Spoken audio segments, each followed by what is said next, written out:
In this video, we're going to go ahead and take Gorilla Mux. We're going to make sure it's installed, and then we're going to use it to transform the code that we have, which should look something like this. And we're going to translate it so that it's using Gorilla Mux, and that so this logic here gets split up into a couple different functions. We want it to split up into different functions so that it's a little bit easier to manage our code moving forward, and so that we don't have every single page handled in one single handler function. So to do this, the first thing we need to do is install Gorilla Mux. So I've got the docs here. You can see here they have a go get command for it.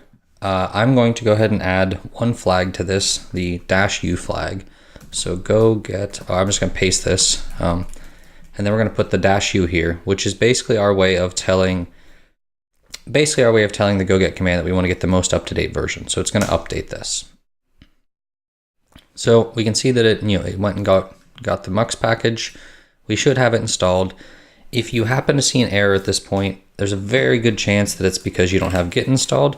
So I highly recommend going and making sure you have Git installed if that's the case. All right, so now that we have that there, the next thing we want to do is sort of get our code ready to use this. So we're going to go back to our code, and the first thing we want to do is import this package. So it's going to be github.com/gorilla/mux. That's what we want. All right, so it's there. So now we want to go down here to our main function, and the very first thing we want to do is just make sure we have a router. So we're going to do r equals mux.new router. So this will give us a new router. So right now it's complaining because we don't actually use the router. So the very first thing we're going to do here, and I will warn you now, this is a little bit out of order compared to what we do in the book, but the first thing we're going to do is change this to, basically we're going to change this to handle the handle function. Instead of using the http.handlefunc, we're going to use this new router. So we're going to do r dot, I believe it's handlefunc. Yep. And then we're going to pass in this path, and then we're going to handler func. So now we can get rid of this line, and we're going to go ahead and pass rn as this. So at this point we can start our server up, and we can come back here and we can see that this page doesn't work, but if we go to the home page, it does work. So our function is working. The next thing we want is the contact page. So we're going to go ahead and add that as a second line. So r.handlefunc again. Then we're going to put /contact, and we're going to use the same function for now. So we'll go ahead and save that. We're going to stop our server and restart it, and we'll reload this page. This one still works, and we can go /contact, and you can see this goes to our contact page. And similar to before, if we just type something random, we'll get a 404 page. But the important thing to note here is that we're not using the one that we wrote custom. This is just a default baked-in 404 page for the Gorilla Mux package. So we'll handle that eventually, but we're not going to do that just yet. All right, so we have this handle function working, but realistically, these two both call the same handler function. We'd like to break this up a little bit. So that's the next thing that we're going to focus on. Before I go any farther, I'm going to go ahead and say that we've started writing enough code that I think we should make a new branch. So I'm going to git checkout -b, and I'm going to do 3.6 Gorilla. We'll do using Gorilla Mux. All right, so now we're in a new branch so that we can do our work, and worst case we can just revert back to master if we decide that we didn't like what we were doing, or we made a big mistake, or whatever else happens. We can go back to master then. So now that we have all that, we want to break this up into a couple different functions. So I'm going to go ahead and start with the home page. So let's make a new function. We'll call it home, and we'll go http.response_writer, and then we'll do our http.request. So another thing that I want to mention while we're here is that you can actually create a couple macros in Atom, Sublime, or whatever things you're using to sort of help with these things. For example, my WR will always give these two arguments, and that'll sort of help speed things up. I didn't do it this first time because I kind of want to just sort of give you a feel for what you might want to do, or how you might write it yourself the first couple times. But You might see me doing that in the future, and that's probably what's happening, is I have snippets or macro, something like that sort of set up. I believe in Atom and Sublime, they're both called snippets. All right, so inside of this, we want to do the w.header.set. We'll set the content type to text/HTML. And then we are going to just go ahead and format.fprint w, and we're going to put the same HTML we have up here. So rather than rewriting it, I'm just going to copy it. All right, so that should be everything for the home page. We'll save it, and down here we're going to go ahead and change this to use home. So we'll save that.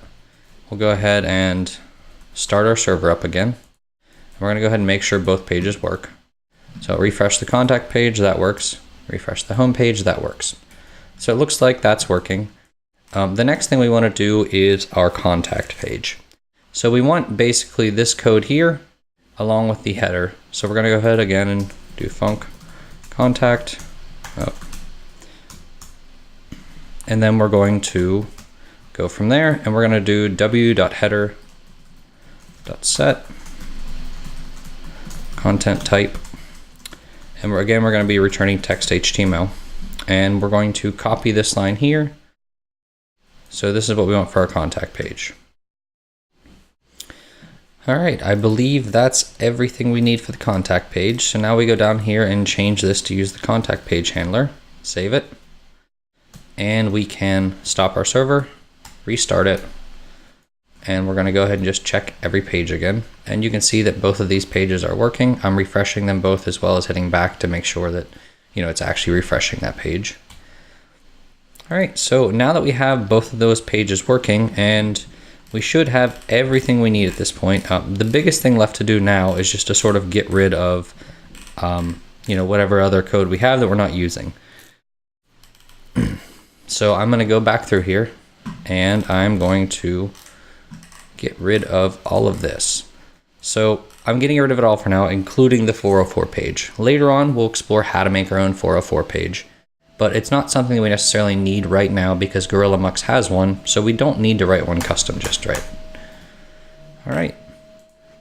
So this is what our code should look like. We should have a contact function and a home function. They're both being used here in our router's handle functions. And they're using on the http.listen servers using this new router that we create instead of the default one. So now we want to check our status to see, all right, we've only changed main.go. That's what we expected. So we'll diff, and here we're just going to see what's changed in this file. So you can see that the handler function line has been removed. We've added the import statement up top, but then the handler function line is removed, and we've added this home function.